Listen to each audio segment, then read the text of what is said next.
Welcome to this edition of Merengue Mets. Today we're going to discuss the Shohei Ohtani $700 million contract, something that's been very talked about recently in the news and all over social media. So we're going to dissect the contract with the deferrals. Is this legal? Is it illegal?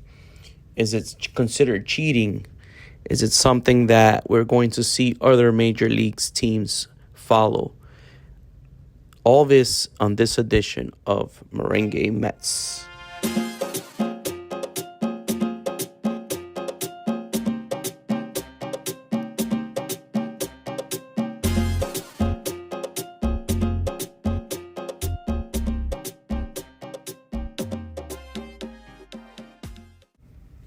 Thank you, everybody. Thank you for tuning in. Welcome once again to Merengue Mets.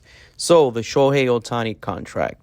Much speculation is whether or not this is fair, unfair, but we're going to get down and we're going to talk about this. So, as you guys already know, unless you've been under a rock for the last few days, Shohei Ohtani has come into agreement with the Los Angeles Dodgers for a contract of $700 million for 10 years. The biggest contract in MLB history, by far surpassing Mike Trout's contract.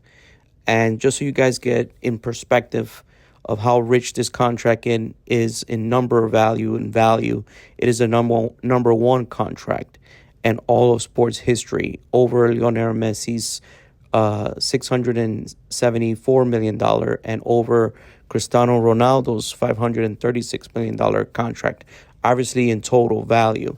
So this is something that has sent shockwaves not only here in the United States in MLB or professional sports, but also in sports around the world. This is the highest total value for a contract in all of professional sports and all professional sports. So Ohtani makes history once again. But besides the whopping number is to shock to all of us that according to reports, he was the one that agreed to defer $680 million of the $700 million. In other words, his salary for the next 10 years is going to be $2 million for the next 10 years. And following that, $68 million for the remainder of the contract for the additional 10 years after the first. Something that other fans are saying it's not fair, it's cheating.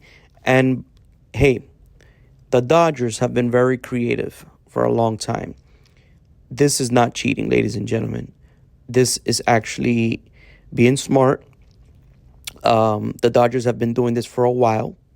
If you guys are familiar with the Mookie Betts contract, he signed a contract for 12 years for $365 million, with about 125 of that contract being deferred. Also, you have the Freddie Freeman contract. He signed for $162 million, with 57 of that being deferred. So the Dodgers have been doing this for a while, but not to this extent, which is why we come down to how is this even possible? Well, first of all, Ohtani himself agreed to it. Ohtani has agreed that he is not going to make interest on the deferred portion of the contract or on the remaining $680 million. It's going to be paid into the future with no interest, which is what really allows the contract value to be at present day value, which is what's going to be held against the CBT or the competitive balance tax, which is going to be roughly $46 million is what it's going to be. What is the calculation came out to? $46 million is what the tax hit that the Dodgers are going to take. Now, obviously, they're on the hook for the remaining amount, but that's not going to be affecting the team moving forward in the future, in case you're wondering. But why is this possible? Well, it's possible because obviously Shohei Ohtani generates so much money off the field. Some reports say as high as $40 to $50 million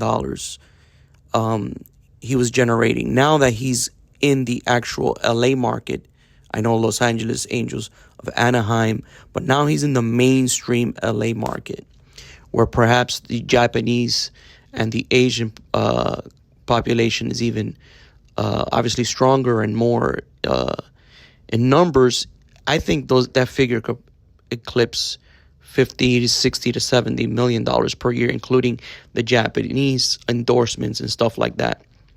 So that's the reason that Shohei Ohtani is able to only make $2 million. And after he pays his agent, after he pays the ridiculous high California and taxes, and he's probably not netting much from his major league contract, if making any money at all.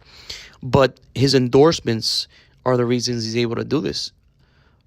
In particular, this has never happened. There's never been a professional baseball player who has deferred this amount of money.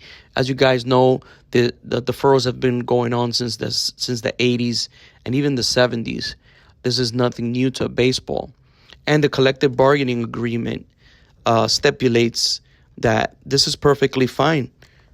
The way it says on deferred compensation, according to the CBA, is there shall be no limitations on either the amount of deferred compensation or the percentage of the total compensation to be deferred compensation for which a uniform player's contract may provide. Is clearly there. Now, I understand why other teams were upset because, hey, it's not likely a major league player is going to do this. Not likely a major league player is going to tell their team, if you're signing me for a $500 million contract or a $400 million contract, only pay me 20% and forget about interest. I'll just take the rest straight payment 20 years from now. This is unheard of. This is totally unheard of. Is it something that's going to change? We shall see. We don't know. I'm sure owners and a lot of fans and people are complaining about this, but I'm not sure if this is something that is going to change, because the big market ball clubs have been doing this for a while. Our own New York Mets have been deferring since the Bobby Bonilla days. Everybody laughs at it because it's Bobby Bo, and Bobby Bo hasn't played in such a long time. But recently, the Francisco Lindor contract, the Edwin Diaz contract, they have deferrals, but the deferrals are small in margin compared to what Ohtani has recently agreed to do with the LA Dodgers. So we shall have to wait and see whether or not other ball clubs are now going to follow suit with these large deferrals, and if other players, whether domestic or international players, will agree to do this to help their teams be able to be competitive and obviously win a World Series. We have to wait also and see what this year's free agents are going to be willing to do, whether Yamamoto or Blake Snell or any other major free agent is going to want to help their team by deferring large chunks of salary so their team could be competitive in the present and not have to be hampered moving forward. Thank you once again for tuning in. If you enjoy this type of content, please like and subscribe to this channel. This is Merengue Mets signing out.